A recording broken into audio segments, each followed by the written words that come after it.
What I want to talk about in more detail is the fact that we have significant Arctic air. And there are two key factors that we're going to look at right here. And I want to talk about one of them being right here, being this strong high here. And you'll see that that one's not really going to impact us quite as much.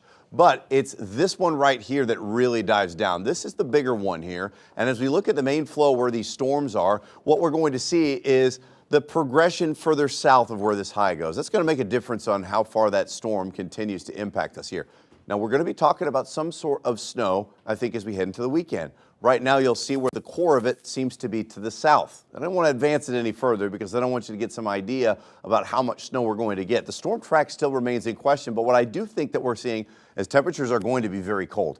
Arctic air is a virtual certainty for us. The track still changing daily. It's starting to line up a little bit better, but I'm still thinking the timing still is in question here. Late Friday, early Saturday, could be a little earlier, could be later, but we still don't know when the impacts are going to be. But right now, in terms of what's going on the next few days, like I said, things are improving Tuesday, Wednesday, even Thursday, but we're going to start to see temps in the mid to upper 40s. That's at least a positive. But I've already issued 2 different weather impact alert days, especially for the second half of Friday into Saturday.